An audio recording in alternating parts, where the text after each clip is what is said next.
Ladies and gentlemen, good evening and welcome to Spiritual Productivity. My name is Ashley Robinson. Ignore the topic headline at the bottom there, but welcome to Being Spiritual, our opportunity to talk about spiritual things, spiritualism. Tonight's subject is going to be about guides and inspirers, with an opportunity for some questions and answers at the end, and any questions about anything I've said. Some of you are viewers that have seen many things on Spiritual Productions and coming back, welcome. Some of you may be first-time viewers. Good evening and special welcome to you if you're watching this for the first time. Hopefully you found the channel direct on YouTube or on Facebook, and if you found us direct, it means that any of your comments on YouTube or Facebook will be seen by the marvelous Richard in the Spiritual Productions studio. If he sees your comments, it means that you're engaging with him and he can engage with me, because what you see on the bottom of your screen right now is what I will see when we do the questions and answers later. But always keen to know where you're watching us from. You don't have to be as specific as saying the garden or the toilets, but it's always nice to know which part of the world you're from. Please do consider sharing this. It's a great opportunity to unite spiritualists on this channel. I think of just over 500,000 different views you've had now, Richard, in Spiritual Productions. A fantastic achievement, and really great opportunities, I say, to bring a bunch of like-minded and otherwise misfits together and put us on the same page talking about different things. You can also find me direct. I'm on Facebook as Ash Robinson Medium, or Ashley Robinson Spiritualist Medium is the full, but the at Ash Robinson Medium, that's my Facebook page. You can communicate and engage with me direct after the show and any time there. Say Spiritual Productions TV. Facebook has probably a 5-10 second delay, so anything I'm saying right now, you're probably hearing it 5-10 seconds later. And by the time you've then thought about what you wanted to say and stuck it in your comments, do give us a bit of time for Richard to see that and whisper in my ear hole to let us know that you're talking. On YouTube, there's probably another 10-15 seconds delay on top of the live stream as well. But great to have you all here this evening. I'm going to talk very little about me. I gave an introduction at the show a couple of weeks ago, so some of you that have seen both, I'm not going to go over all of that, but I will tell you a little bit about my journey, and I will tell you a little bit about what we're doing today. Sorry, Richard, did you say something? Okay, so lots of you are already saying hello. Richard said there's about 40 of you saying hello. Hello. Hello there, Nina. Notice there was a wire hiding your name on my screen there. Hello, Nina Lee. Good evening and welcome to you. Julie, good evening. Welcome to the show. Jill Hopkins, you're here now. Fantastic. Great to have you on. Tracy Morris, good evening to you. Welcome, Tina. Phil Shaw, Mr. Phil Shaw, great medium and peer of mine. Christine, good evening. Ashley, Richard, and everyone, she says there. Gemma Kirk, welcome to the show this evening. Diana, just caught you before you went off into meditation. Lovely. Sarah England, good evening to you and welcome. And Shelley, good evening to you. Sylvia, thanks for saying hi. Keep well and safe to everybody. And Mary Dixie. Evening, everyone. We're going to let a few of those now just run on the screen. Is Emma and Leslie. Hi Julie from Surrey. And I'm going to talk a little bit more about myself. So do throw your questions in, but try and make them sort of timely towards the end when we stop. Plan is to have a chat probably for the next 25 minutes, 30 minutes.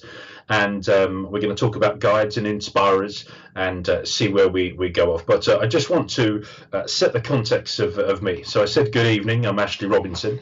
I consider myself a spiritualist medium. In fact, it's a title I'm enormously proud of, spiritualist. It's not everyone's label, but it's the label that I choose. And I think as a spiritualist and as an accredited medium within the United Spiritualists, I'm proud to say that is what I do. And as a medium, I believe that one of my jobs is to prove life after death. It's to bring forward personalities and souls of loved ones from that place I call heaven, the spirit world, give you, the loved ones, evidence of their life after death. Hello, Dad. Good evening to you.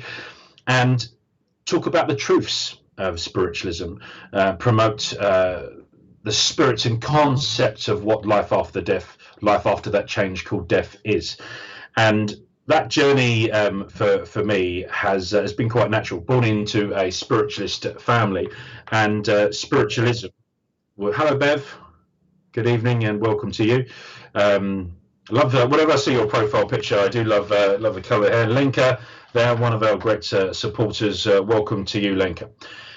Yes, born into a spiritualist family, and spiritualism was there very much at the foundations of my culture. So I didn't have to really decide if I believed in a life after death. Everything that I'd ever had as part of that culture and foundation was there is a life after that change we call death. Everyone's going to shed their physical body at some point. That change we call death. For the personality of the soul, that goes to live on. It lives in this place called heaven, and we can get messages from heaven or messages from the other side, whichever way you would take it. My mum and dad, Ray and Jackie Robinson, presidents and ministers of Wimbledon and Hatbridge Spiritualist Church, they made that foundation so natural that it was very easy to be encouraged to learn all about the major religions of the world. But I started training formally as a medium when I was around 18, and started delivering messages from platforms at Wimbledon and Hatbridge more in my 20s. And I mentioned a couple of weeks ago that it was, for me, suffering a major stroke that brought me closer to spiritualism, because as a great believer of the power of healing, the power of intent, especially around unconditional love, I believe it was spiritual healing and that love and that light that people sent me when I suffered that major stroke that helped me get over that point. My doctors described it as a spontaneous recovery. That was the medical term, which meant there was no human intelligence involved in the changes to me and my body after I killed 1/3 of the brain cells on the left-hand side of my head.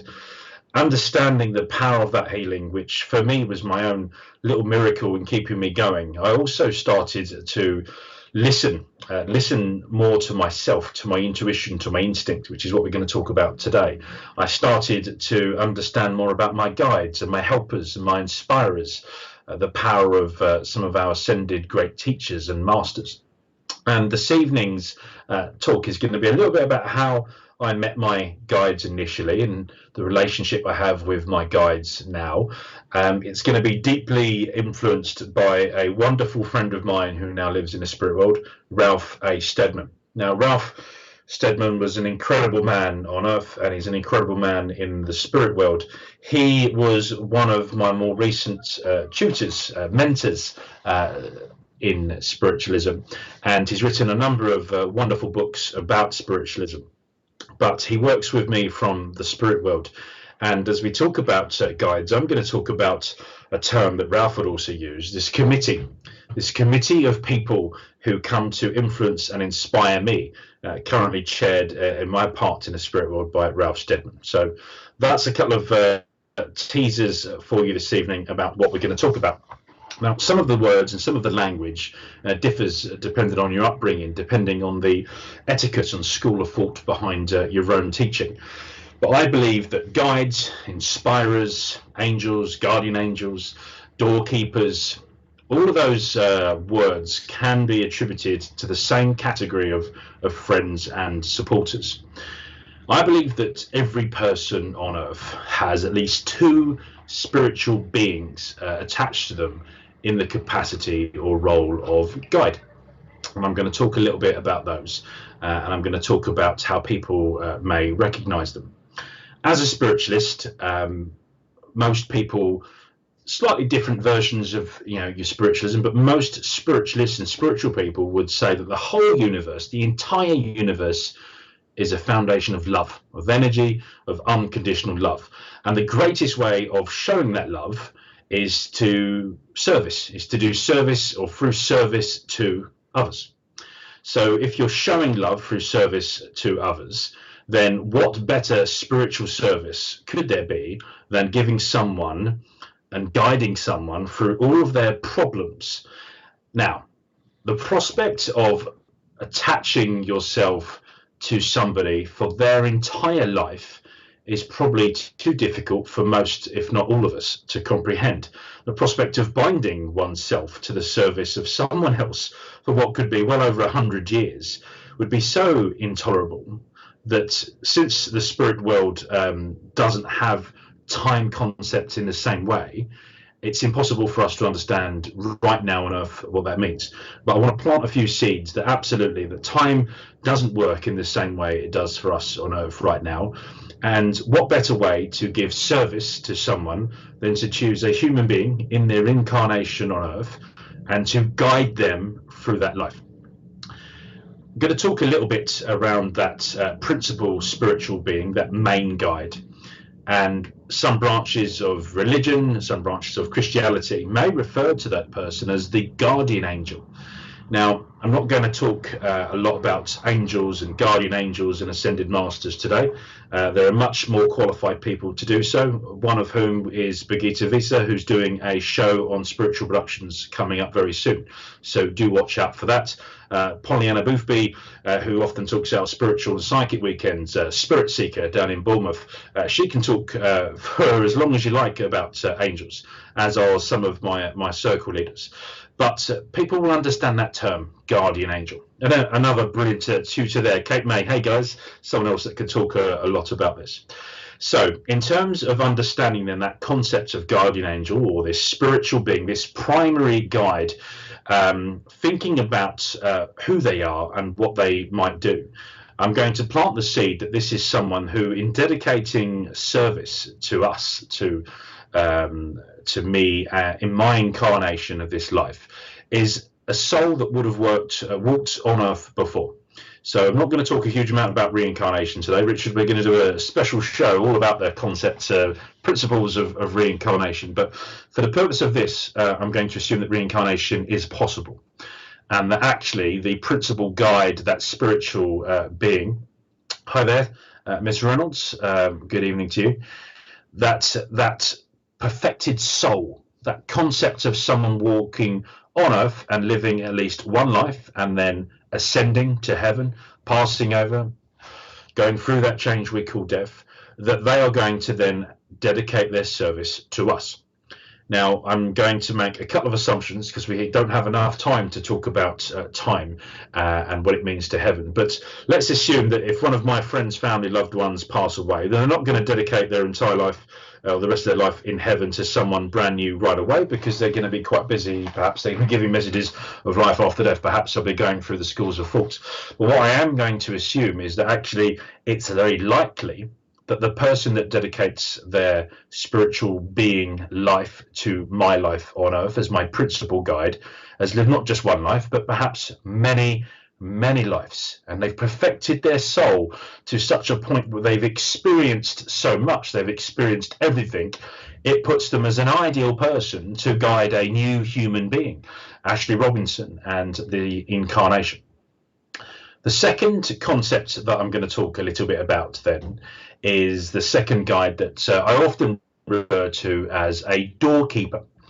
You'll often hear that term in spiritualism, and for me, the doorkeeper is there to remind us about our ideal pathway through life, the best way to conduct ourselves in personal life towards others.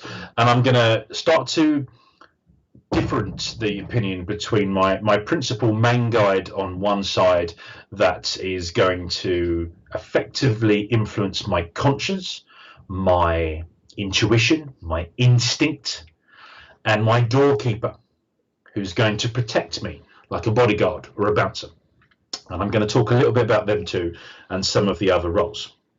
Now, everyone would be aware of the concept or the idea of conscience. We have conscious in our head, we have moral compass, you'll hear people talk about, and most people would be aware of that children's TV show, cartoon, and book of Pinocchio, and how the maker of Pinocchio, who desperately wanted a little boy, tried to influence and guide and be Pinocchio's conscious on his journey. And I think that Ralph previously gave me this analogy, and it was a great way of thinking. I always pronounce his name wrong. I think it was Geppetto or something. I've said it wrong, and my wife will have a go at me because she told me so many times how to say it properly. But Pinocchio's dad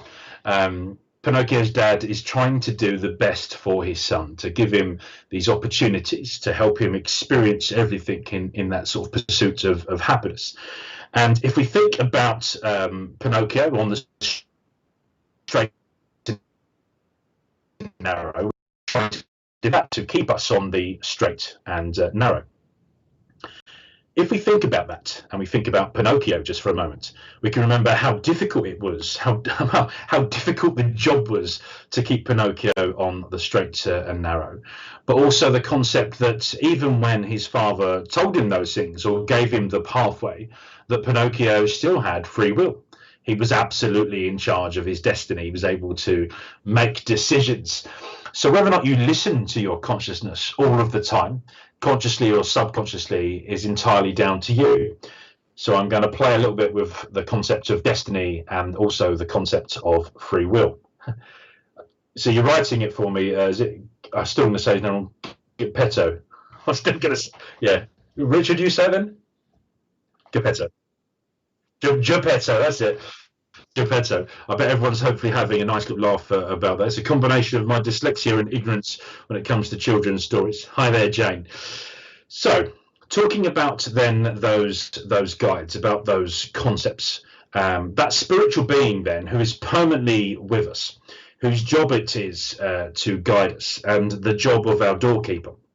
Now, I've heard lots of different schools of thoughts on the doorkeeper, and I'm going to share a little story about me meeting my guides or being introduced to my guides for the first time, and how my opinion has changed. I'm approaching 38 in September, and I was 18, so it was 20 years ago when I first started trying to formally develop. And quite common with people developing for the first time, trying to meet and understand who your guides are, what your guides mean to you. I had great difficulty. I also had great difficulty meditating. 20 years later, I still can't call myself a qualified meditative state. I find it challenging to sometimes clear the blank canvas in my head, to get rid of the shopping list and all the jobs I've got to do around the house. But when I'm able to meditate, and I'm able to find that peaceful state and go off for little journeys and wandering journeys, then they've been incredible experiences. And it was one night in Circle that I very much felt the love and protection of my guides, but was unable to identify them with names or details of the lives that they'd lived. And it was at that point that my Circle leader, Jill Hay at the time, introduced me or reintroduced me back to my godfather, a guy called Bob Brunton. Now, Bob, based on the principles I've just set out, couldn't have been my main guide, because Bob Brunton was very much alive when I was born. But Bob is, to this day, 20 years later, still one of the principal guides that I work with. I don't look a day over 21. Thank you, Kate. It's great. From someone else in their early 20s, that's lovely feedback. So I'm understanding, Richard's calling me a creep now, understanding that concept. It doesn't matter, because I desperately wanted to connect with my guide. And all of a sudden, once I had confirmation from my Circle leader that Bob Brunton was one of my guides, click my fingers, he's there all the time, and I associate Bob as my principal guide. But obviously what I'm telling you is that your principal guide is very likely with you from the concept of birth affecting your consciousness. So Bob comes in as a guide, as part of my team, and I often refer to Bob also as my gatekeeper. On Earth, as well as being a spiritual healer, Bob had a life as a semi-professional boxer. I remember his big, strong sort of frame and stature and his hands. And I immediately, at a conscious and subconscious level, associate Bob with safety. And if I'm going to have a person in charge of the door between this world and the spiritual world, heaven, then I want a strong person that's going to protect me. So for me, it could be just a pure power of intention behind my understanding and knowledge of guides that has allowed Bob to come in this way. Although I do feel his love and I feel his guidance and I feel his wisdom continuing to guide me. And that's why I'm going to introduce this concept of a committee of people and people that will work with us at different times. The gatekeeper, I believe, or certainly one of our first gatekeepers, will actually, I believe, be someone who is with us again immediately from that point of incarnation. They have this job, and their job is to protect us from anything harmful, anything dark, anything negative. They're going to protect us from these harmful spiritual influences, and they're particularly going to guard us when we're doing any spiritual work as mediumship. Now, as a child, I was very aware of the love from spirit. I was very aware of the mischievousness from spirits, and I had spirit children that would play with me. And my dad would even say he's seen, trains levitate through the air. So it was a great physical phenomenon as a kid. I would have had a gatekeeper, someone there protecting that door. But as my mediumship started to develop, it's no surprise to me that Bob became this character I was able to associate with. And for me, using plain English, I very much imagine that heaven over on one side, this world on this side. In the middle is Bob Brunton. He's on the door. He's my bouncer. He's in charge of the waiting room. People come from heaven into my waiting room. He lines them all up and gets all their messages up to up. What I sort of really understand Bob as now is one of my principal guides and gatekeepers involved in the spiritual work. And as my mediumship was developing, there he was. So for 2020 language, he's obviously a doorman. He's got his SIA license, but he works for someone else. It's franchised. He's part of the team. He's part of that security team. And we all have a team involved in physical and mental security. So when a medium brings through a loved one, and they, how do I say this?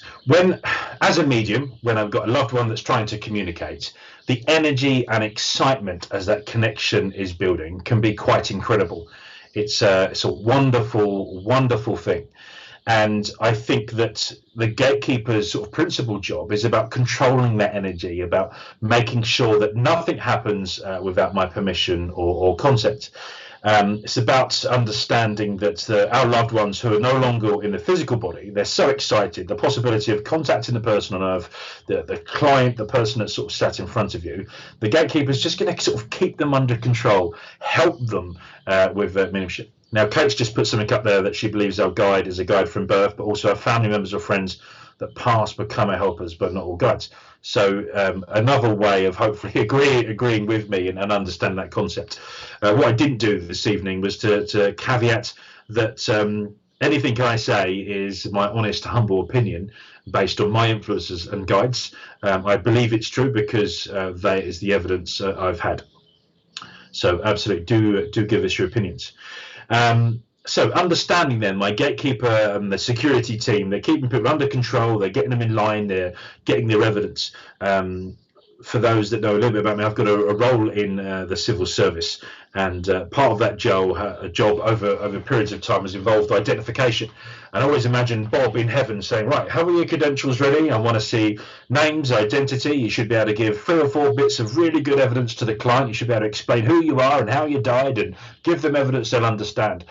And it might not work like that at all. But in my mind, in my very simple mind, it's a nice way behind that power of intention. Good evening, Kim.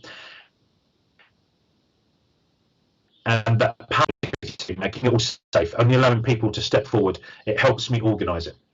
Now, thinking about that concept then, and thinking about the fact that neither of the two spiritual beings I've spoke about can actually have any real direct influence or power over us. Now, to a certain extent, imagine that the life and incarnation of Ashley Robinson was a show. Imagine there was a script to this show. There was a start and a finish to the life and incarnation of Ashley Robinson. If we assume that was possible, you could argue that the guides have come in, they've seen a copy of the script, and much like me in my Christmas play, they're on the sidelines, ready to yell out different lines of support and, Ash, you forgot, these are the lines. Ash, this is what you should do here. Ash, fasten your seatbelt. Ash, slow down, you're driving too fast. So I imagine them sort of behind the scenes in this theatrical appearance of my life in pursuit of happiness. But I've got this incredible thing of having my memory absolutely blank if I have incarnated before. I'm not saying that you definitely have. And I've got this brilliant mischief of free will whenever I want to do it. Okay. Good evening, Matt. Welcome to the show. Matt and his partner Kirsty have their own show here on Spiritual Productions. A great ambassador for the work we're doing, and certainly in drumming forward standards. Thank you, Matt. So understanding then that concept and that show, and then throwing in the mischief of free will, I can have as much influence from my gatekeeper, I can have as much influence from my principal guide. But if I decide not to listen to that, if I decide decide to do something totally different, then that is down to me, because they have no power to override my own personal wish. So in the case of my doorkeeper, my gatekeeper, if I deliberately or unwittingly invite in something harmful or a harmful or mischievous being, now, I always say that there's nothing bad out there which can hurt us. And for those that work inside the light, work with love, that is very true. But of course, there are those people that perhaps through mental health or physical health or substance abuse, alcohol, drugs, misguidance, can conjure up the concept or thoughts, perhaps even influenced by a horror film in Hollywood. And the idea is, well, if your gatekeeper's saying, I really don't recommend this, their name's not on the list, but you override that and say, I don't care about the list, everyone's welcome, yeah, put on your trainers. That I'm sure I'm aging now, I know you can wear trainers to nightclubs. So there's this concept there of free will can override that. My gatekeeper can't override me. In the same way that my principal guide says, Ash, slow down, you're driving too fast, or put on your seatbelt. They can't override that decision. So Debs, you said nice analogy, so thank you. I'm glad there's still at least one person with us listening and still with us. So I've got my personal bodyguard. I've got Bob Brunton, semi-professional boxer, fitter and stronger than he's ever been in his life. He's not going to stop invited guests from coming in because I've invited them. I have to tell him what the rules are. And this to me is all about our education, our discipline, our levels of attunement, our working with the guides. Me saying to Bob, this is the dress code, Bob. These are the types of people I want to work with. And, perhaps another day I'll talk about spiritual and psychic tools, but I do believe that the Ouija board can be a fantastic and incredible tool used in the right circumstances. And when I've used it, one of the first rules I've set Bob is no one gets in unless they have credentials to prove who they are and they are a loved one of someone around this table who wants to speak to them. Now, that just so happens that when I have used it as a tool, that's exactly what's happened. I know paranormal investigators that have turned up places and said, is anybody there? Well, the question for me would be, who is there? They're asking, is anyone there? Because it's almost like a telephone. Anyone want to call us? We've just turned on the lights in a dark place. So they are effectively saying to their doorkeepers, open the doors. We're open for shop. And that's why you have to understand that there's free will and then there's this concept of gatekeepers and doorkeepers. The Ouija board can be a brilliant tool for imposters, people to come and pretend to be someone else. So that's why when I have used it, I've worked with it in that way. So going back then to this concept of permanent guides, I want to introduce this concept that there's going to be many, many others. We had Julie Caswell a moment ago comment that her dad influences her as one of her main guides. And I want to talk about a little bit more about Bob. Matt's agreeing with me that the Ouija board can be used if done so safely. And I know that I could get myself into trouble in certain spiritualist tools about even accepting it as the concept behind it as a tool, but it can be a great tool. So thinking then about Bob, thinking about Ralph Steadman, who I said continues to influence me. He's influencing me right now, actually, and every now and then you see me wander over. I've got one of his books out, and as I went to pick it up earlier on, he opened it up on the page that I was going to be referencing to. He knows that I have a bit of a struggle sometimes overcoming some of the barriers within my own mind around dyslexia. So he's helping me out a lot today. He helps me out continuing. So thinking about guides that only come in then for a life, and I've mentioned Ralph, and obviously I only met Ralph when he was in 80s. I could have met him, much younger, but it just so happened that that was what the universe had in store for us.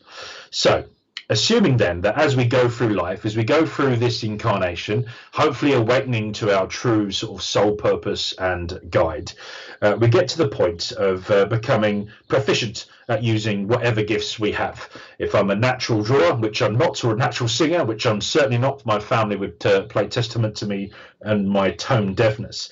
But actually would get to a point that we've learned as much as we can from that person. So the person who taught me to play rugby when I first started playing rugby at 14 would get me to a certain point, and then I'd need to go off and be developed by the forwards coach and learn how to scrum. And actually the best way of me thinking about this is school. It's thinking about primary school, nursery, secondary school, college, university, because everything that we have learned, everything that's kind of been taught within that syllabus or within the framework of that point, At school, it used to be for a year, and then you would go up with your class and into a new class, and you would go on to the next class. And if I started to develop some after-school activities, I'd go off and do a bit on drama. I could go off and I was studying design technology, but I was really fascinated by electronics. I'd go on to the next class. I'd go to the next teacher, and so on and so forth. So different teachers, different subjects, different syllabus. My English teacher changed from nursery and primary school right through to high school. The English teacher that helped me overcome my dyslexia was separate to the person that taught me about, English poets and authors. So as we start to understand that syllabus and understanding the concepts of guides being in the spirit world and dedicating themselves for service to us, and understanding that ego certainly doesn't exist in the spirit world in the same way it does here. Once they've taught us what they believe they've finished doing, they move on and they allow the next person to come through. So Lenka says, you can use my mother working off what she did on earth. All my family in the spirit world that I work with guide us to the soul purpose. So thank you, Lenka, for offering that. Lenka and I have been experimenting with using mediumship, where we would have proved the concept of life after death. And actually she had a, let's say, challenging relationship with her mother while her mother was alive, and how her mother has completed her life on earth. She's gone through that change we call death. She's in the spirit world, and now she's coming back and guiding Lenka through the next chapter of Lenka's life, for offering us that up. Because in the spiritual realms, as I said, all the human ideas of importance and prestige and status, ego, all of that is eventually left behind. So the guides can just step in or step out as and when they see the ability to help us influence. And they'll teach us as much as they can teach us, as much as they can do. And they'll simply just step back and allow another guide to come in. Now, like I gave the concept of rugby coach, my rugby coach was the dad of a great friend of mine, Mark Whittle. His dad, Steve Whittle, sadly now in the spirit world, but Steve continued to influence me from the years up, even when he wasn't directly coaching me. So you still go back to the people that have taught you things. Yeah, you have this appetite for learning, which I certainly do, continuous improvement and learning. Then these guides can come in and out.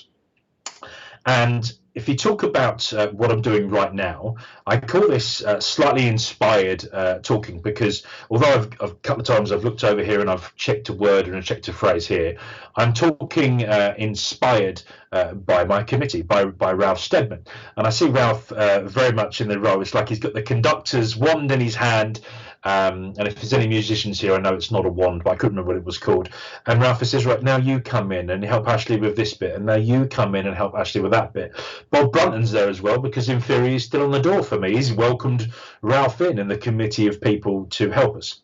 So I am definitely inspired when I'm doing my mediumship, when I'm doing my talking. I'm inspired when I'm being creative and I'm problem solving at work. But this committee of guides have been a big impact on my life in the last couple of years, because Ralph used to speak about writing his books by channeling. He would actually not write the book at all. He would hold the pen or the word processor, be in charge of his fingers. But he allowed the guides to come through one at a time and write different chapters of his books. And he basically was the chairperson of the committee.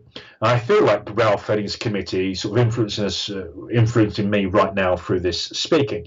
But in the same way that Bob helps me with my mediumship, and as I develop that relationship with him, we come up with an etiquette which works for us. It's all about that feeling and how well it comes. Continuous development and learning, absolutely. Have a huge appetite for it. For those that don't know me and can't see my full body, I've got a huge appetite for everything. Leslie, good evening to you, and absolutely, we never stop learning. So Matt says that evidential mediumship is so important, and important in our way of life and religion to progress. Using spirit to guide you on what you're meant to be doing. Absolutely. All about that for me, that awakening. And assuming there was even a loose script with an element of destiny sprinkled over it, then there's an opportunity there. And I have a lovely medium there saying she understands the various guides may step back but never leave us. I have a whole team. Great, thank you. Great confirmation from working mediums that have joined us today. And although we may use different language, we can all come to the same book. Kate, thank you for saying I'm inspiring. Love listening to you, or we love having you on Spirit Productions and at our church. And hello there to everyone from James. Okay, so moving back to our guides, I spoke about the guides that are with us our entire life, the guides that step in and step out, this team or committee of guides for different things. I also want to talk then more about the subject. So I started to talk about school, and I'm going to associate that now with a more spiritual element of Inspirers and talk about our spiritual gifts or our specific gifts that might help us from time to time, that come in and out. I see like a whole host of strategic leaders, powerful leaders that talk at a very high level, big picture stuff, that kind of helicopter in, do what they need to do, guide me at that point, helicopter out. I see a thrust of tactical guides that come in with more of a plan for me and Ashley Robinson in my incarnation, that are more involved in the detail of the plan. James Isani is from Texas. Great to have you on board from Texas tonight, James. So we've got our strategic guides, helicopter in, do what they need to do, helicopter out, see the big picture. Tactical guides, they've got that stuff from the helicopter. They're now involved in Ashley Robinson's tactical plan of how am I going to do the mediumship? What's my next step? What's my next pathway? How do I find my awakening? And then I feel like I've got more operational guides. I've got my Bob Bruntons, my doorkeepers that are involved in the day-to-day decision making when I'm looking for that guidance. What do I do next? Who's my next communicator, Bob? Where am I in the audience? Who am I talking to on Spiritual Productions? So thinking about that, those special gifts and learning from others from time to time, how they inspire us, how they come in and do those different things at different times rather than another. Now, sometimes they might come in just because we've got to a crossroad. We get to that junction, we don't know what to do next, and it could be a complete stranger to us thinks, I can help Ash at that crossroads. I've been somewhere similar. I'd like to share my experience with him. I'm going to help him through. It might be I get to a dead end and I'm stuck in a cul-de-sac and don't know where to go. And Bob Brunton says, anybody help Ash out of this cul-de-sac because he just doesn't know where to go. So I think that guides can be brought in. We can seek for them. We can always put adverts. I'm genuinely going down the route of wanting to become an ordained spiritualist minister with United Spiritualists. As soon as I put out that intention, it's almost like me advertising at the post office or on Facebook. Anyone know anything about being a minister? Who can guide Ash? Who's the right person to help Ash here? And Bob might be helping with that. My principal guide might be helping with that. Through that power of intention, I'm asking for other people to come in and influence me. And I previously mentioned a couple of weeks ago, Spirit aren't particularly fussy. They will work with us all. No airs in grace. It's just about getting that attunement absolutely right. So talking about these people that are coming in with these spiritual ideas, these crossroads, for people that don't understand the names of these guides or the different feelings, perhaps at a sort of a more crude level, it could be that, I've got a great idea. Well, where did that idea come from? Was it solely you? Or was it that a guide came in and helped inspire you to get to that idea? So Diana says, may just take time. They will come when ready. I've yet to meet mine properly. I can sense them, but have not actually been shown them yet. Great. Thanks for sharing that, Diana. And absolutely, as I said, 20 years later, I'm still meeting new guides. And I think I'm starting to identify what might be one of my healing guides or one of my sort of prime beings. And actually, it's me that's fascinated with their names and the life they might have lived on Earth. They're not so fussed about that. They're more fussed about the inspiration. So as long as we feel them, we feel the intentions behind what they're doing. That's the important thing. Because these inspirers, even for that person, good idea. I've just thought it'd be a really good idea to go and get the washing in because it's going to rain. It could have been my weather guide. It could have been my guide that realizes I've not paid attention. It could be me just reading the weather patterns. But it could be someone saying, I was out in my garden just looking at the birds. It's going to rain. I think all of that, anything and all of it is all possible. Obviously, we're capable through free will of making our own decisions too. But I do think some of those, good idea, that could be someone coming in and just inspiring us. Or if we're trying to brainstorm, we're trying to come up with good ideas. I really need some help. How am I going to get myself out of this? I found it. I thought of something I can try. So as a result of those inspirers working with us to bring some sort of change in our life, I think about them and I think about the transformation of Ashley Robinson, the awakening of Ashley Robinson. And I mentioned earlier on, I'm a civil servant. There's often a joke I've told people at work when we're managing change, which is how many civil servants does it take to change a light bulb? And the answer is none, because civil servants don't like change, because we're constantly changing, we're constantly having to do things differently. But perhaps we've got guides that come in and manage that change. They help us with that transformation, recognizing that we may associate a change with loss. Are there opportunities here? Are there great things that could happen, and great opportunities everywhere, as well as the risks and threats of change?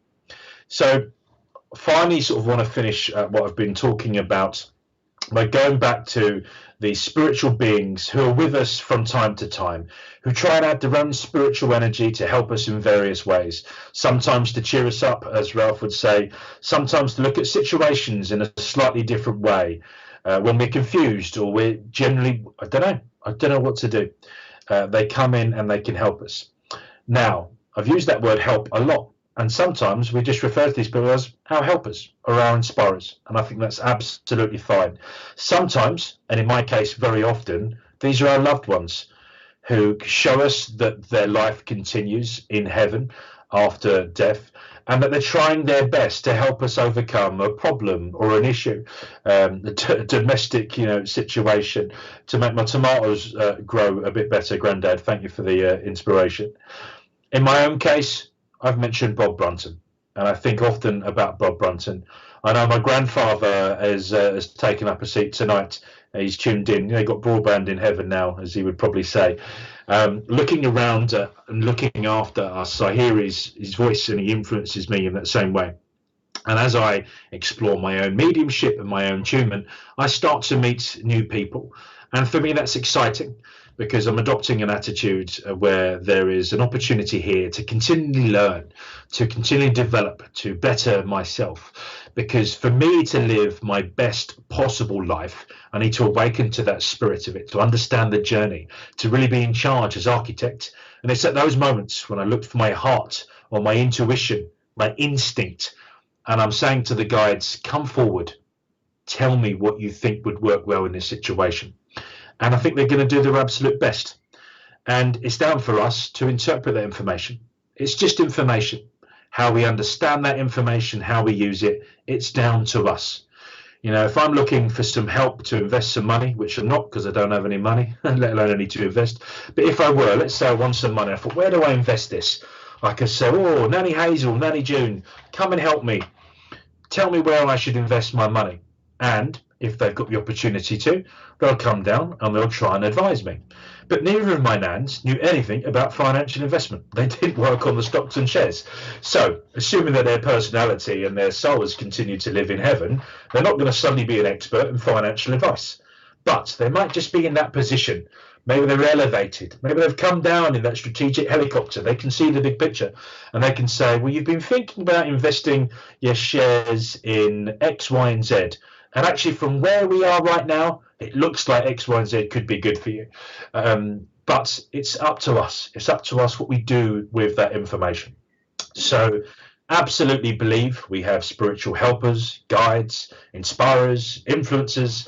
Some of these people come in like school teachers. Sometimes we go to those lectures in the halls of learning above, and we look for that attunement, we look for that continual learning. But the concept is absolutely real. And I believe we all have at least two guides working with us in security and influencing our conscious. So I said I'd look to talking about 8:45, and it's 8:45. So Ralph and the team, thank you very much. I always look above and I always think about that's because I always think about the energy being higher, whether or not they're below, to the left, to the right. I'm not sure. I can't find Ralph right now. He's probably on my shoulder. He would have been brilliant at this sort of stuff. He had a wonderful voice, and we would all hopefully learn a bit from him from what I'm doing. So Denise, you said, Ashley, you've mentioned heaven a lot this evening. Do you have an insight into what it looks like? Well, I was just about to say, has anyone got any questions? So Denise, great question. And I believe that heaven is absolutely anything and absolutely everything we need it and want it to be. For me, heaven is a place of pure energy, of pure thought. It's that understanding of the world made up of energy, understanding that I can't see the Wi-Fi that's powering the laptop and the signal today, but it's there. Knowing that heaven is all around us. I say I look above, thinking about it being on a slightly higher energy. I think about the frequency and the vibration of those atoms and those souls and those spirits. And I think that for my nan, who wanted a little cottage by the sea without a mortgage, it was exactly what heaven was for her when she got there. Well, my granddad on time, perhaps doing the cooking for a change. I also think that none of those things are needed. We don't need to be fed and watered and drink beer in the same way that I fancy doing after I finish this chat. But if it's what I want when I first passed after there, that's absolutely what it's going to be. If I'm looking for judgment, then I'll be there in a position to look back at my life and judge myself or people to help me judge. I had a friend who spent most of his life as a Jehovah's Witness, and him and I spoke a lot about heaven, and he came up with this brilliant analogy based on my concept of heaven, which is that if we were both to die, when he got to heaven, we'd both be given the same tour. But when I was given my tour, I'd be told to keep my voice down as we approached a wall. And I'd be told that that's because all the Jehovah's Witnesses are inside there and think they're the only ones up here. Now, it was a lovely way of him taking his religion and foundation and saying that heaven can be what they need it to be too. If they need to believe they're the only people up there for that period of time and there's a wall around them to protect them, fine, absolutely fine. All of those things are possible, but I believe there's only one afterlife. There may be many dimensions and different houses within the mansion, to quote some of the stuff in the Bible. But I believe one afterlife, one place I call heaven or the spirit world, with all of the ascended people, our spirit friends and family up there, where time is no longer relevant. They don't need food and drink in the same way our physical bodies do. But if they need to go through those things, or if they want to go through those things, then they absolutely will. And I'll just finish with that final point on heaven, of talking again to some friends. And Phil Shaw, who said hello earlier on, another working medium, out of Spiritual Weekend down in Bournemouth in March, I brought through a communicator for him, and I said, ask him some questions, previous. And his communicator said something along the lines of, he's telling me, okay, thank you. He's reminding me I was off cue. So Phil said to this guy, can you ask him if he's still watching cricket? And this guy said, oh, yeah, absolutely. I'm not only watching cricket, I can play cricket now. I finally don't have a gammy knee. And again, part of their personality said, but the bad news is, although there's lots of cricket, you're in the team next year.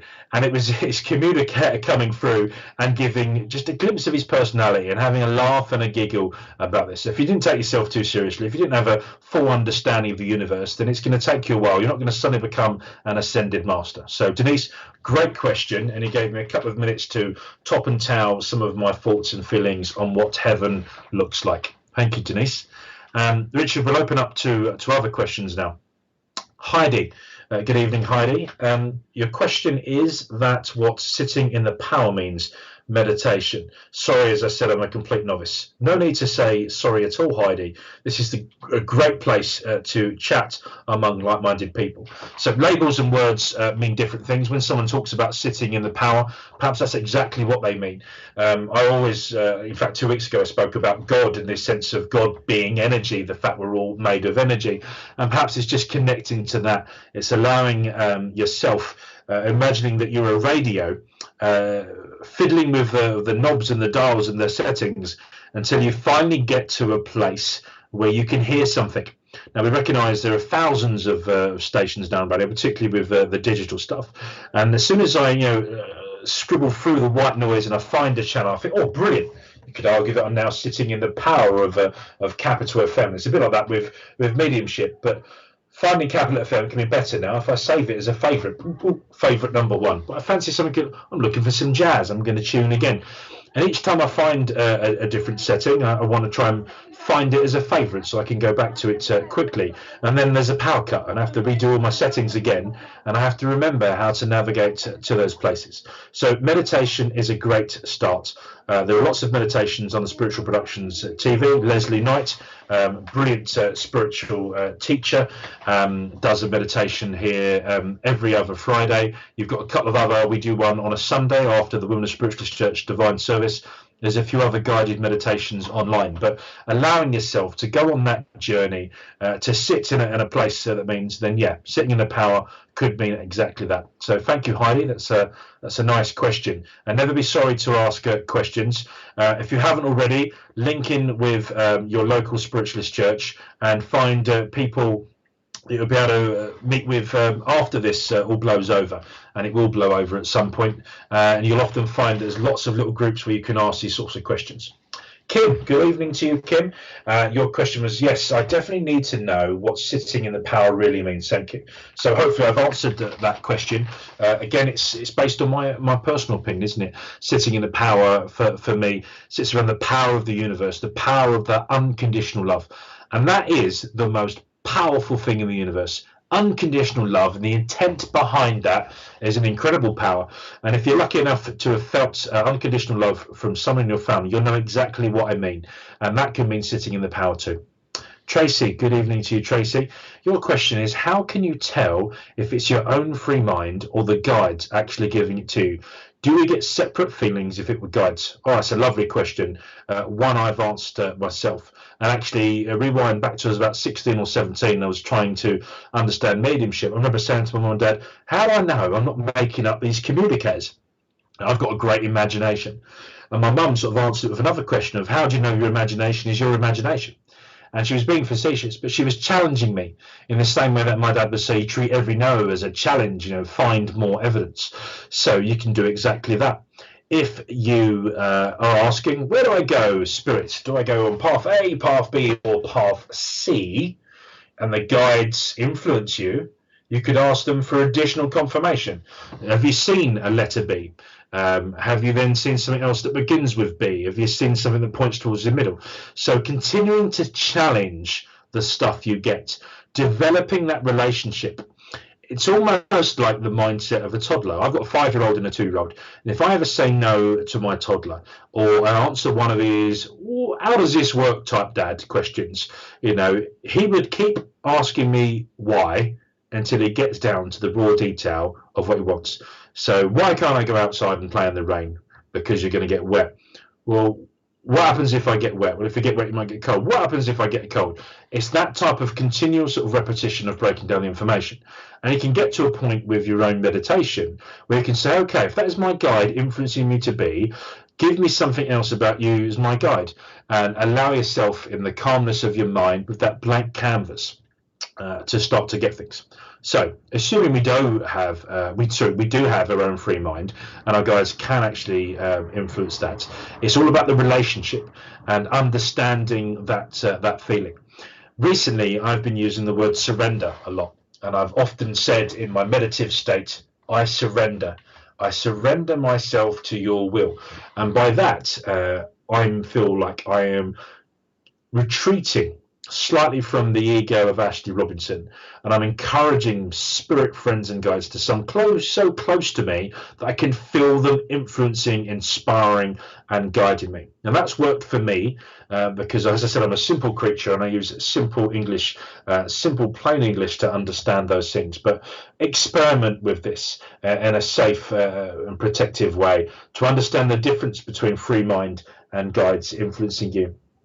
Also challenge them by saying, I'm going to make a free will decision on point A, B, and C, so don't influence me, and then I'm going to do it again, and I want you to influence me. So that's what I do. Jim, good evening, Jim, and I think you're tuning in on YouTube. It's great to be broadcasting to YouTube tonight. Jim is not by any means the youngest member of our congregation, but his energy is that of definitely a much younger person. And Jim, I feel like your honorary tech advisor. I think you described me as the other day when you called me up to say, how do I do this and how do I do that? And I'm pleased to have Jim in our congregation at church. But Jim, what I love about your energy is that you will just keep going and give everything a go. And Jim is a brilliant orator. He tells a fantastic story of anything that he's asked to read. We're lucky to have him part of the congregation. There you go. Daddy Ray, test the message and question all messages. So yeah, another great answer there about working with our guides and test the concept of the message, question it, understand the communicator. Sarah, good evening to you, Sarah. You said that you're trying to meet your main guide.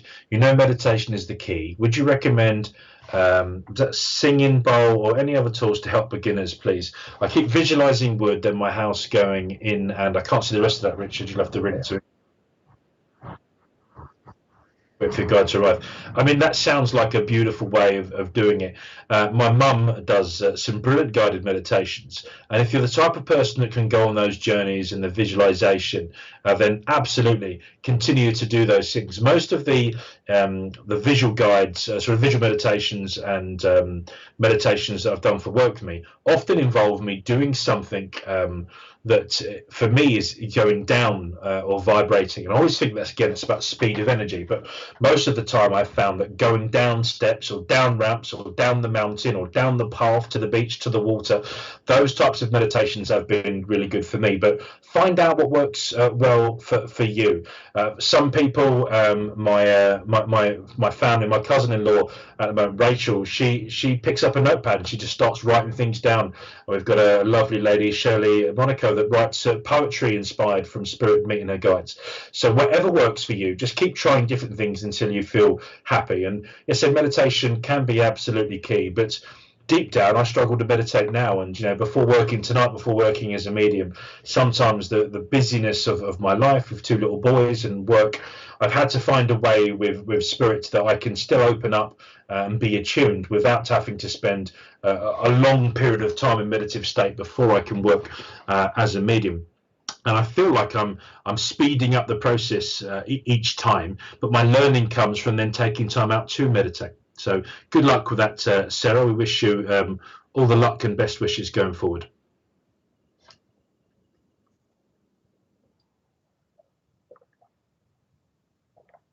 Can I recommend you on overcoming your dyslexia? My son is 32 and has your confidence in speaking is amazing. So thank you, Denise.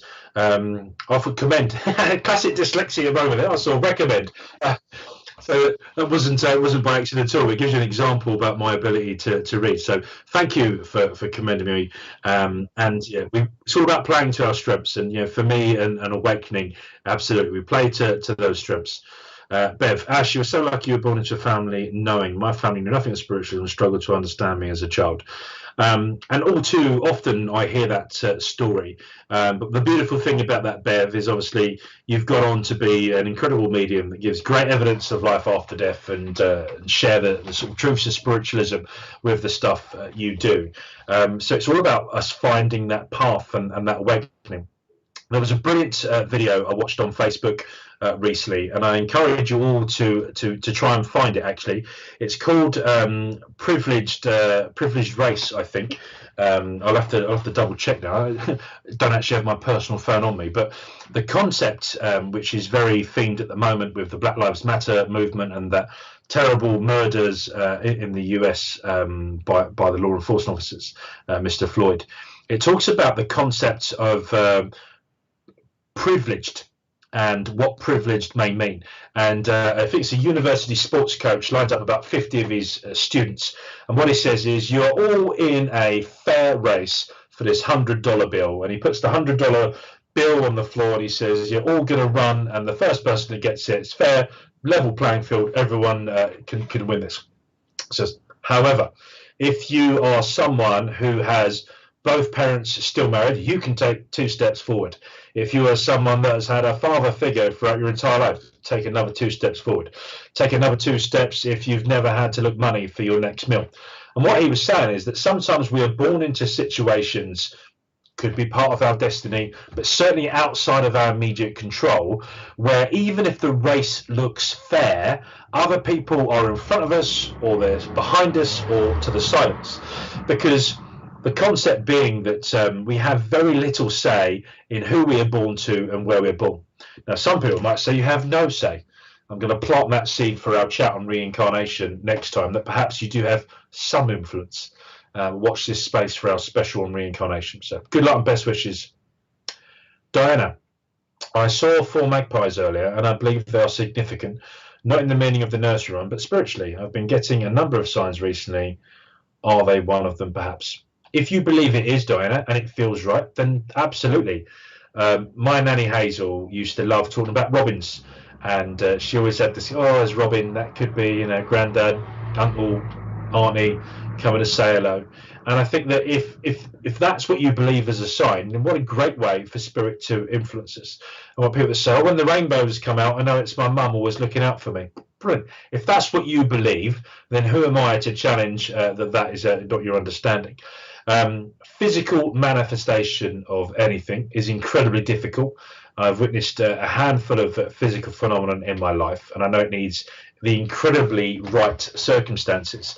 So if there's already 4 magpies knocking about and you see it as a sign, it's probably much easier for the infinite wisdom of the universe to say, can you go and fly past Diana, please? Because she's looking for a sign, than it is to suddenly produce 4 magpies out of thin air. And I always love this story. My father told me of a circle when someone in the circle asked spirit for a sign, and they said, I'd like a smoking sign that I'm doing the right thing. And then allegedly a smoking cigar appeared, materialized in front of them. And this person was like, wow, what a brilliant, that's the spoken sign I was looking for. I'm so surprised. And spirit apparently replied along the lines of, if you're surprised, just imagine how surprised the guy was who was smoking a cigar when we took it out of their mouth. And I love that idea. I love that idea that actually moving things is easier than creating things from nothing, directing energy. There was a lovely lady called Vari Kent who used to call herself the accidental medium. And as a barra girl that used to sit on a market stall, she used to be bored sometimes, and she'd screw up bits of paper and she'd throw them up and over the canopy of the market stall. And she then thought, I wonder if I could get it all in the bin. So she practiced, and then she started to try and direct it. And she realized it was very difficult to make a piece of paper move on its own. But once it was up and already moving through the air, ever so slightly, she could adjust its path and perhaps help with its accuracy. Now, I always loved that concept, and I think that if you see some of the world's best footballers or rugby kickers and stuff, perhaps they have that natural talent and skill as well as part of them being guided. So, yeah, great question, Diana. And I think that anything can be a sign or token. It's all about how we interpret it on our own individual journey. Thank you, Diana.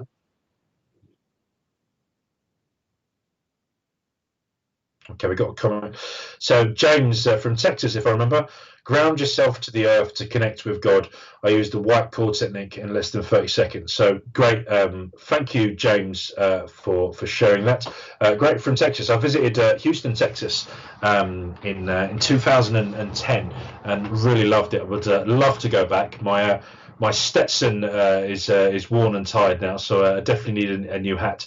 And what a great thing there about connecting with God. And I think our physical understanding of the earth and how the universe works, why not to use those things? The white cord technique, grounding himself, he's able to switch on and off in 30 seconds. So yeah, thank you, James. Thank you for sharing that.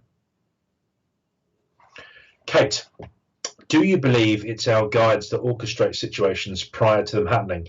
Like they work ahead of us, although no time in spirit, obviously, getting everyone set up for what we, I guess that's manifesting, is it, Richard?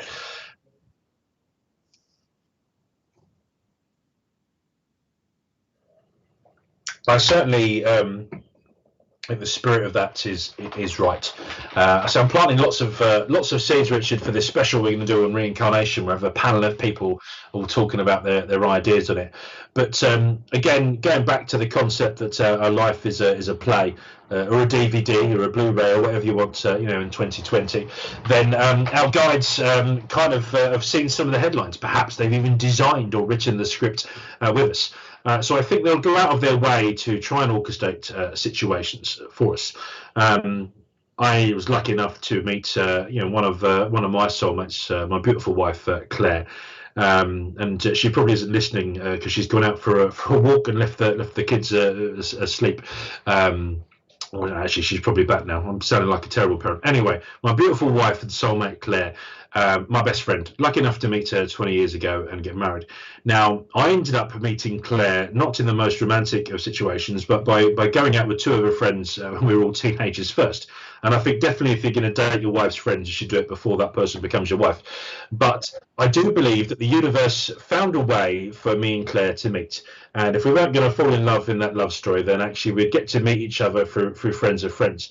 And she was someone that just kept appearing in my life over a period of about 9 months.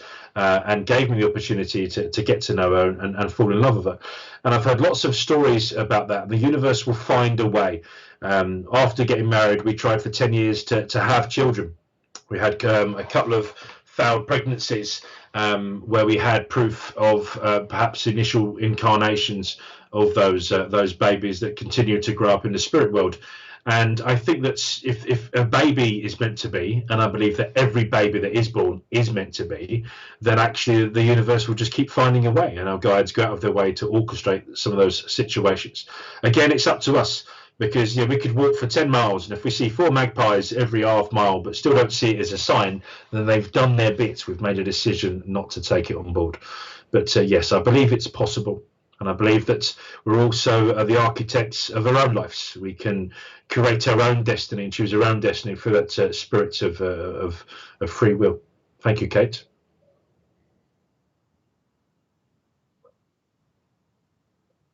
Abby. Good evening, Abby. It's a beautiful picture, assuming of you on your wedding day. Really shone out there. Can anyone get in touch with their guides? Of course, I'll just say, as Bob said, you shouldn't make assumptions like that. It's not very professional. There should be some friends who got married. So anyway, it's a lovely picture of someone in a wedding dress, Abby. Can anyone get in touch with their guides? I believe so. I believe that everyone has at least 2 guides, and that's absolutely they're ready to get to know us. I also believe that it's not necessary that we must get to know them or get in touch with them in order to feel their love, to feel their inspiration and their influence. But yes, with practice, with attunement, with discipline, we can get to know our guides. And if we're willing and we're wanting to follow their lead, we can get to a point that it's easier to ask for them for advice and to help them inspire us. Thank you, Abby.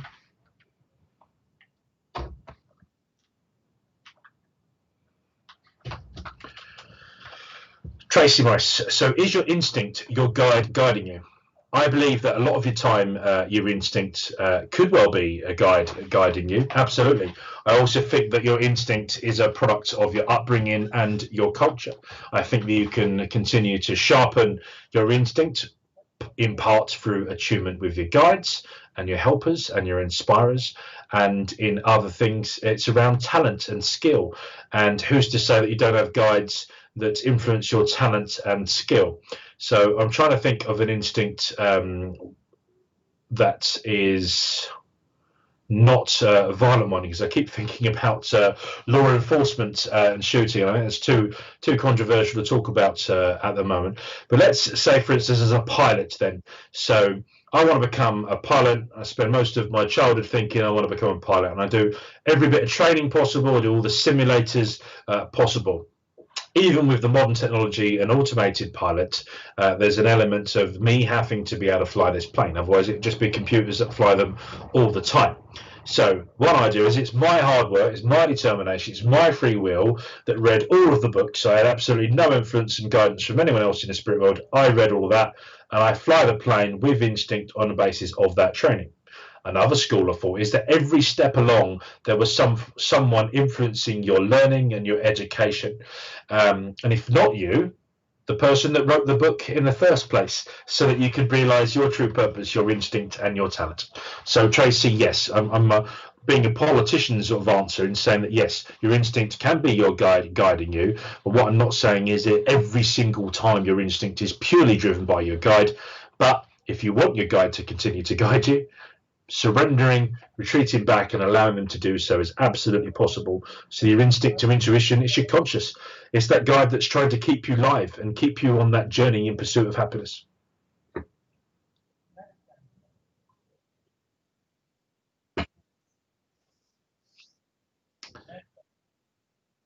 Okay, folks, we're going to have some adverts that are going to pop up, but I would encourage you as we get towards the end of this event, if you do have any more burning questions or issues or comments, then please do put them on YouTube and Facebook now. So hopefully you've enjoyed this. Do give us some feedback.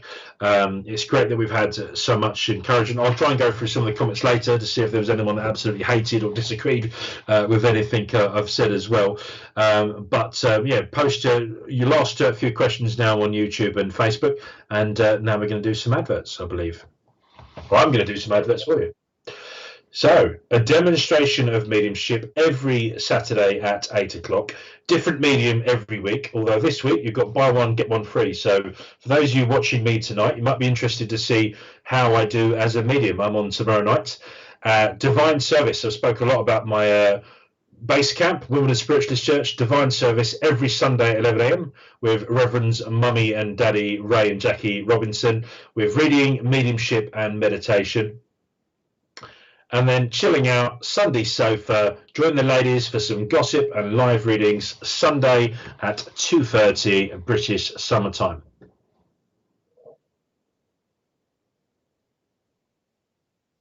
Next Friday, we have a very special show for you. I mentioned this wonderful lady earlier on, Birgitta Visser, The Origins of the Ancients. Incredible lady. I think that's going to be a brilliant show to check out. Come and learn about some of the things and origins of the ancients. And hopefully she'll tell you a bit about some of the messages that she channels. Lovely lady, very talented and brilliant to listen to. Wow, first show is going to be talking about one of my favorite subjects, Atlantis and the ancient Egypts, and that starts on 26th of June from 8 o'clock. So that's going to be incredible. Atlantis and ancient Egypt, the origins of the ancients, with Birgitta. Looking forward to it. It's going to be really good. So we're approaching the end of the show. Gita, thank you for your feedback. I love Gita, Anita, lovely, thank you. And Tina, it was such an interesting show. It flew by. Thank you very much, Tina. That's lovely feedback to hear. Hello, Kate, again. Thank you, Ashley and Richard. Thank you for checking us out, Kate. Tina asks, I believe that we, as a soul family, write the script that includes the lessons we need to learn. If we go off track, we come back to try again. Yeah, definitely. Now you're planting some seeds for the special on reincarnation as well. I have some similar beliefs to you on this, and I think that certainly there are soul groups. So I do believe, I've given it away. I'm already showing some of my cards. I do believe in the theory behind reincarnation. Not that necessarily that everyone does it, but that you may exist as pure energy beings as part of a soul group or soul family. And yeah, why not? I've given a lot of references to theatre, haven't I, today? So yeah, why not write the script that includes the lessons we need to learn?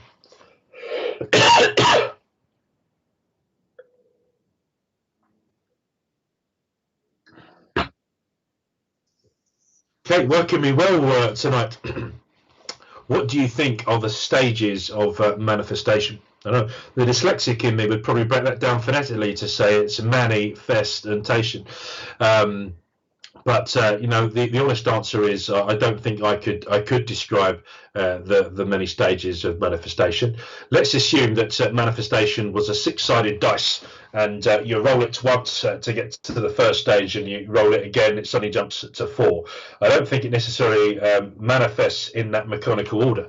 And also, I'm going to introduce the concept of chaos, and chaos is the theory behind predicting the weather, which is why you can never do it truly accurately, because it will either rain or it won't, is the kind of 50-50 chaos theory described in 10 seconds. So for me, the stages of manifestation differ. They're not necessarily methodical, but I do believe it needs the right circumstances and the right foundations.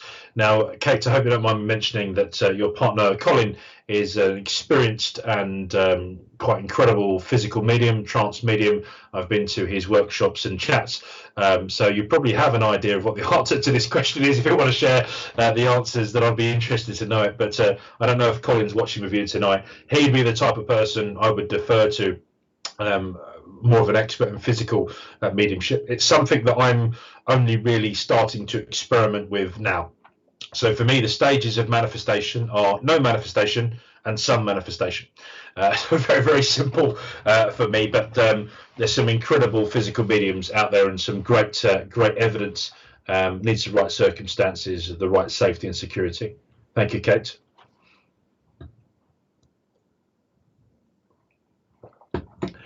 From Sharon. Hello, Sharon. Ash, have you ever given anyone a message that you felt drawn to from a previous life? People are desperate. They're like a crowbar now, Richard, to get your special on reincarnation. I think.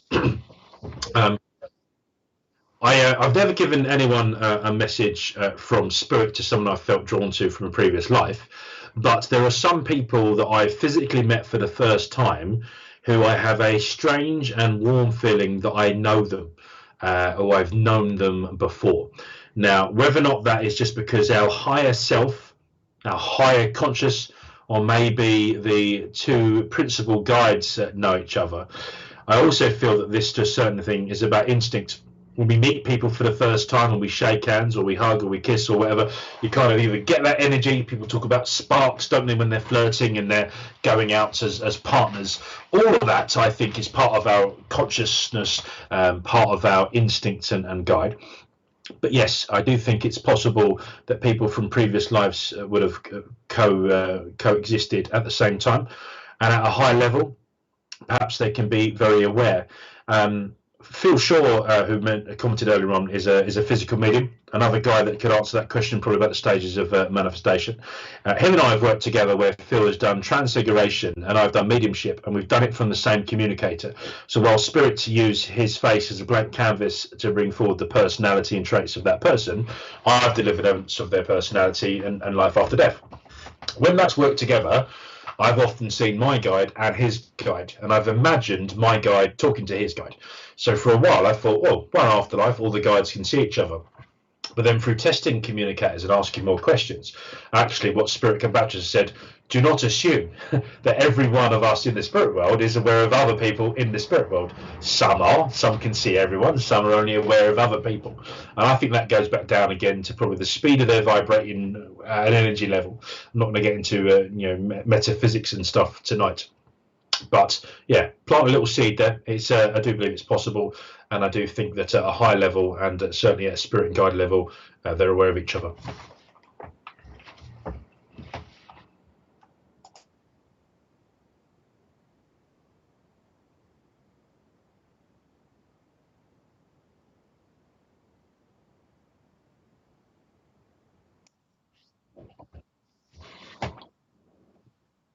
Okay. My video is frozen for a second. I think it's coming back now. Bev, thank you for the feedback. You've said wonderful, inspirational chat. Thank you for sharing your knowledge. Richard, hopefully I'm still working from your point of view. Everything's frozen at this end. Okay, great. Thank you, Bev. Thank you for sharing your knowledge too.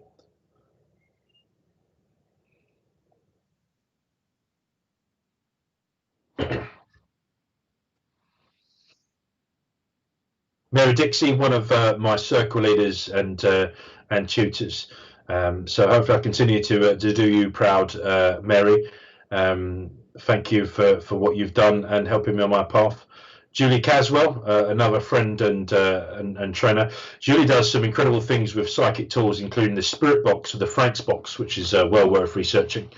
Terry's looking forwards to the Origins of the Ancients. Love stuff like that. Yeah, Terry, I'll be with you in the audience for that. I think that's going to be a great show. And what a brilliant thing that Spiritual Productions is doing. I said earlier on, didn't I, about an hour and a half ago now, that for all intensive purposes, it's a bunch of misfits, all of us, different spiritual workers. But the one thing we absolutely have as a sort of common belief is that sense of a life after death, of something greater than ourselves. And what a brilliant channel to bring us all together, to be able to listen, to engage, to have our own opinion, and the psychological safety to challenge each other. In the same way that my friend Kate has challenged me tonight with some difficult questions. It's great. Okay. Leslie, well done, Ash and Richard. Say Leslie name checked you a few times tonight. Brilliant meditation. Leads in all our spiritual healing training at Women Spiritualist Church, and also on behalf of United Spiritualists.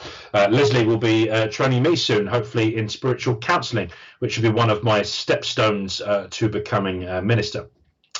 Terry there saying, can't believe how quick that time has gone. It has indeed gone very quickly. I've enjoyed working with you all tonight.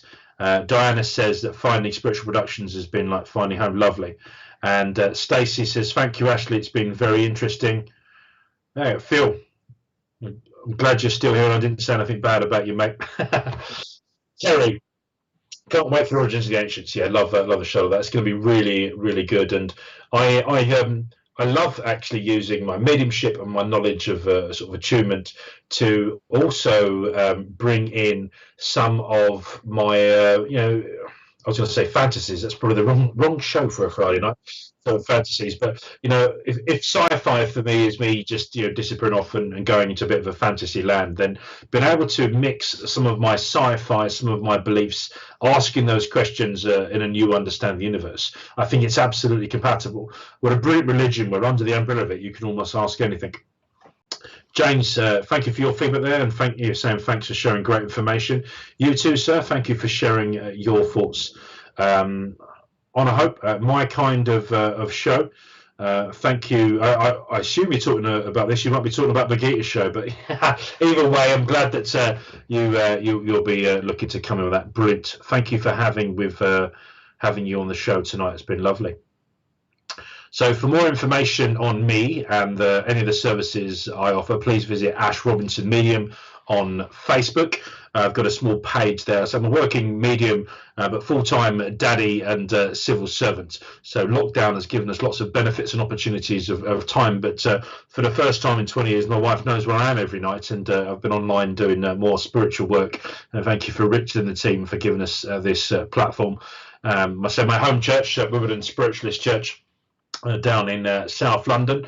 Hopefully we will open our doors to all of you in the not so distant future. It's a very strange time all over the world at the moment, and nothing for sure is certain. So in those times of ambiguity and not really knowing what we're doing, it's important to focus on the things that we do know about, to avoid the hypothetical worries. We're stuck in a tree in a cycle of worrying about things that haven't even happened yet, but to focus on how we can behave in the current situation, how we can react to the different things that are happening. And it's with that that we can ask our guides for influence and intuition. What's the next step? What do we do? Kim, you've said, thank you, Ashley. Very interesting, lovely show. You've only just discovered Spiritual Productions, but I'm glad you're loving it. Well, stay safe, Kim, and everyone else. So we're coming towards the end of the show now. There's a picture of me. I was in the garden there, but the background's gone lovely and blue now. So tomorrow night at 8 o'clock, I'll be doing some spiritualist mediumship and messages from heaven. That's from 8 till, is it till about 9:30? Is it, Richard, tomorrow? Yeah, till about 9:30. Tune in on Facebook or YouTube. I don't know no, probably just Facebook, isn't it, tomorrow night? Today was a bit of an experiment. We're going to do YouTube. We're going for it. We're doing YouTube and Facebook tomorrow night as well. So tune in from 8 o'clock, and we'll be asking your communicators to do what we said that they should have done. Line up in that waiting room, working with Bob Brunton, my guide, and everyone else, and let them come through with their love of heaven and knowledge of life after death, so they can share with us the truths of spiritualism and prove there is a life after that change we call death. Well, ladies and gentlemen, it has been a wonderful evening. I will finish by saying thank you, and to keep Spiritual Productions free, please consider donating. You can donate as little as $1 a month. You can become a very important patron of Spiritual Productions to keep it free. It's been wonderful working with you this evening. Thank you for your love, your attention, your difficult questions. Stay safe, folks. Look after each other and surrender yourself. Surrender yourself to the concept of something greater than us, something bigger for us. Awaken, find that true purpose.